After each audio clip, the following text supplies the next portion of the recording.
ایک بادشاہ اپنے تخت پر بیٹھا اعلان کرتا ہے،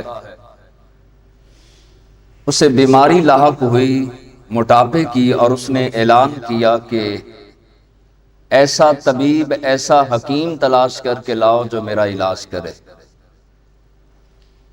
بہت سارے حکماء کو بلایا گیا لیکن بادشاہ مطمئن نہ ہوا۔ بادشاہ کے محل کے سامنے ایک آدمی زوردار آواز سے کہہ رہا تھا کہ کوئی ہے جس کا میں موٹاپے کا علاج کروں؟ بادشاہ کا تخت بچھا ہے، بادشاہ اپنے تخت پر بیٹھا ہے، وزراء بیٹھے ہیں، سفیر بیٹھے ہیں، وزیر بیٹھے ہیں، اور بادشاہ نے کہا کہ دیکھو، تم دور دراز سے حکیموں کو تلاش کر کے لائے مگر میں کسی حکیم سے مطمئن نہیں ہوا، جاؤ جا کر اس آدمی کو لے کر آؤ۔ وزیروں نے کہا حضور، اگر یہ اتنا بڑا حکیم ہوتا، اتنا بڑا طبیب ہوتا تو گلی اور بازاروں میں کیوں پھرتا؟ یہ اپنے گھر میں بیٹھتا، اس کے پاس مریضوں کی لائنیں لگ جاتی، لیکن یہ گلی اور بازاروں میں دھکے کھا رہا ہے۔ اس کا معنی یہ ہے کہ یہ کوئی مستند حکیم نہیں ہے۔ بادشاہ نے کہا کہ میرے حکم پر عمل کیا جائے، سلطان میں ہوں، بادشاہ میں ہوں، تم نہیں ہو۔ جاؤ اور جا کر کے اس آدمی کو لے کر آؤ۔ وزیر گئے، دوڑے اور جا کے اس آدمی سے سلام کیا، سلام کے بعد بادشاہ کا پیغام دیا اور اسے لے آئے۔ اس طبیب نے آ کر بادشاہ کو اچھے انداز کے ساتھ چیک کیا، زبان چیک کی، بادشاہ کی آنکھیں چیک کی، بادشاہ کا سارا چیک اپ کرنے کے بعد، معائنہ کرنے کے بعد وہ حکیم کہنے لگا بادشاہ تم اسی ہفتے مر جاؤ گے، اسی ہفتے تمہارا انتقال ہو جائے گا۔ بادشاہ بڑا پریشان ہوا، کہا کہ میں موٹاپے کا علاج کرتا ہوں، لیکن میں تمہیں خبر دے رہا ہوں، تمہیں بتا رہا ہوں، وہ طبیب، وہ حکیم بادشاہ کو کہنے لگا کہ اسی ہفتے تیرا انتقال ہو جائے گا۔ اب بادشاہ جو ہے وہ بڑا پریشان ہوا، کہنے لگا تھا تو مجھے موٹاپا، لیکن موت کے کنارے میں کھڑا ہوں، یہ علم نہیں تھا۔ وہ حکیم جو ہے وہ مخصوص دوائیاں بنا کر کے اس بادشاہ کو دے کر چلا گیا۔ اب بادشاہ روتا جا رہا ہے، روتا جا رہا ہے، دن بھی روتا ہے، رات بھی روتا ہے۔ وزیر بیٹھے اور کہا کہ جناب، عالی جناب، وہ حکیم نہیں تھا، وہ تو پاگل آدمی تھا۔ آپ کسی ایرے غیرے، کسی پاگل آدمی کے پیچھے لگ کے غمزدہ ہو رہے ہیں، پریشان ہو رہے ہیں۔ آپ پریشان نہ ہوں، آپ نہیں مرتے۔ وہ آدمی کوئی عقل مند نہیں تھا اور ذہنی طور پہ عقل توازن نہیں رکھتا تھا، لہٰذا آپ پریشان نہ ہوں۔ بادشاہ نے کہا نہیں، اس نے جیسے جیسے کہا مجھے ویسے ویسے ہی ہوتا تھا۔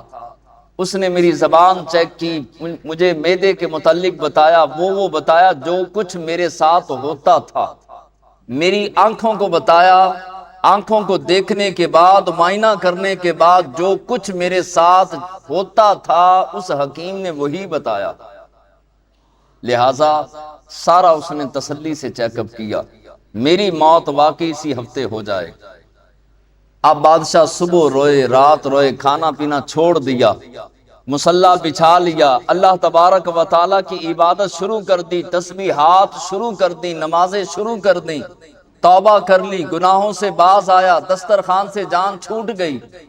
رات بھی مصلی پہ بیٹھا رہتا ہے کہ ایک ہفتہ میری زندگی کا باقی بچا، دن بھی مصلی پہ بیٹھتا ہے اور ہر وقت اللہ کا ذکر کرتا رہتا ہے، اللہ کی یاد میں مست رہتا ہے، تسبیح و تحلیل کرتا ہے۔ ایک دن گزرا، 2 دن گزرے، 3 دن گزر گئے، 4 دن گزر گئے، 8 دن گزر گئے، بادشاہ نہ مرا۔ بادشاہ مرا تو نہیں، لیکن بادشاہ کمزور ہو گیا، سوکھ کر جو ہے وہ کانٹا بن گیا، موٹاپا چلا گیا، بیماری ختم ہو گئی اور بالکل جو ہے وہ صحت مند ہو گیا۔ بادشاہ نے کہا مرا تو نہیں، لہٰذا اب دیگیں چڑھانی چاہیے۔ بادشاہ نے اعلان کر دیا پورے شہر کے اندر تمام کے لیے میری طرف سے دعوت عام ہے، سارے ملک کے لوگ جو ہیں وہ آئے اور کھانا کھائیں۔ کیونکہ اسے حکیم نے بتایا تھا کہ اسی ہفتے تم مر جاؤ گے۔ اب مرا نہیں تھا، مصلی آباد ہو گیا، اللہ کا ذکر شاد ہو گیا، دل جو ہے وہ نور علی نور ہو گیا۔ اب ذکر اللہ سے دل لگ گیا، تسبیح سے دل لگا، مصلی سے دل لگا، نمازوں سے دل لگا۔ حکیم نے جو ہے وہ دوبارہ پھیرا لگایا، اسی محلے کا، بادشاہ کے ڈیرے کے سامنے، بادشاہ کے محل کے سامنے سے وہ حکیم دوبارہ گزرا۔ اس نے کہا کہ ہے کوئی موٹاپے کا علاج کروانے والا؟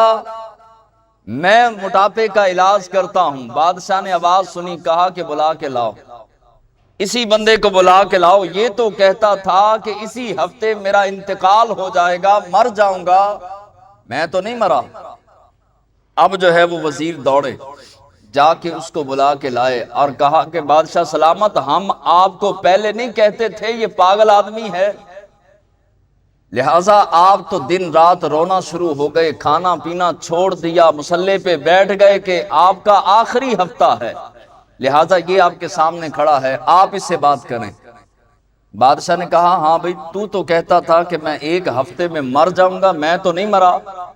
ایک ہفتہ گزر گیا اور میں جو ہے وہ اپنا زندہ ہوں، تیرے سامنے کھڑا ہوں، تو جھوٹا آدمی ہے، تو نے جھوٹ بولا تھا۔ وہ حکیم اور طبیب مسکرا کے کہنے لگا جناب آپ یہ بتائیں آپ پتلے ہوئے کہ نہیں ہوئے؟ آپ کی بیماری، آپ کا موٹاپا جاتا رہا کہ نہیں جاتا رہا؟ کہا کہ ہاں میرا موٹاپا تو چلا گیا، بیماری چلی گئی، میں صحت مند ہو گیا، سوکھ گیا اور بالکل پتلا ہو گیا، لیکن یہ بتا کہ تو نے جھوٹ کیوں بولا؟ وہ حکیم کہنے لگا میں نے جھوٹ نہیں بولا تھا، میں نے کہا تھا کہ اسی ہفتے میں آپ کی موت ہو جائے گی۔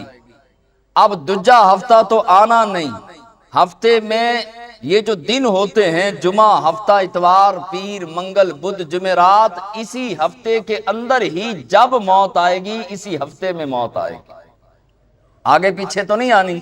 ہفتے کا کوئی نہ کوئی دن یہی دن ہوگا، یا جمعہ ہوگا یا ہفتہ ہوگا یا اتوار ہوگا یا پیر ہوگا یا منگل ہوگا یا بدھ ہوگا یا جمعرات۔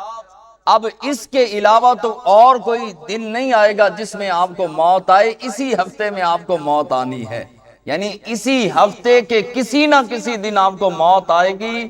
میں نے سچ کہا تھا، سچ بھی بول گیا، آپ کا علاج بھی کر گیا۔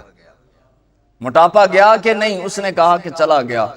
اب جو ہے وہ بادشاہ نے بہت سارے انعام و اکرام منگوائے، کہا کہ تو نے مجھے موت کی یاد دلا کر مجھے مصلی دکھایا، مجھے رب سے ملایا، مجھے ذکر اللہ سے ملایا، رب کی یاد کے اندر میرے زبان اور میرے دل اور میرے جسم کو لگایا، تیرا شکریہ۔ بادشاہ نے انعام و اکرام، ہیرے موتی جواہرات، سونا چاندی حکیم کو دیا۔ بادشاہ نے وہ سارے کا سارا جو ہے وہ جب انعام و اکرام دے دیا تو حکیم کہنے لگا بادشاہ جس نے مر جانا ہو ان چیزوں سے دل نہیں لگانا چاہیے، اپنے پاس رکھ، بس میں موٹاپے کا علاج کرتا ہوں، اس سے ملنے والے پیسوں کو اپنے بچوں پر خرچ کرتا ہوں، اضافی چیز کی ضرورت نہیں۔ جس بندے نے مر جانا ہو اس کو ان انعام و اکرام کی، ہیرے موتی جواہرات کی ضرورت نہیں ہوتی۔ ہاں میں زندہ رہتا ہمیشہ کے لیے تو تجھ سے انعام ضرور لیتا۔ اور وہ حکیم دوبارہ سے پیچھا کر کے ایسا بادشاہ کے دربار سے نکلا کہ کبھی کسی نے نہیں دیکھا۔ خالق کائنات نے ہمیں سمجھا دیا، بتلا دیا، اور اس حکیم نے بتایا کہ یاد رکھو اگر اتوار کا دن ہے تو سمجھ لو کہ اتوار والے دن ہو سکتا ہے تمہاری موت ہو، ہفتے کا دن چڑھے تو ہفتے والے دن سوچو کہ ہو سکتا ہے جس دن میرا انتقال ہو اس دن ہفتے کا دن ہو، جمعے کا دن چڑھے تو جمعے والے دن تصور کرو اور ذہن کے اندر رکھو کہ ہو سکتا ہے جس دن میری روح نکلے، میرے جسم سے میری روح جدا ہو تو جمعے کا دن ہو، اور پیر کا دن ہو تو پیر کا تصور کرو، منگل کا دن ہو تو منگل کا تصور کرو، بدھ کا دن ہو تو بدھ کا تصور کرو، جمعرات آئے تو یہ سوچو کہ ہو سکتا ہے میری سانسیں اکھڑنے کا دن، میری سانسیں ختم ہونے کا دن ہو سکتا ہے جمعرات، کیونکہ اسی ہفتے میں کوئی نہ کوئی دن ہوگا جب آپ کا اور میرا وہ آخری دن ہوگا۔ جب انسان یہ سوچ لیتا ہے تو نماز نہیں چھوڑتا۔ جب انسان کے تصور میں موت ہر لمحہ ہر وقت ہوتی ہے تو انسان جو ہے وہ کبھی بھی نمازوں کو ترک نہیں کرتا۔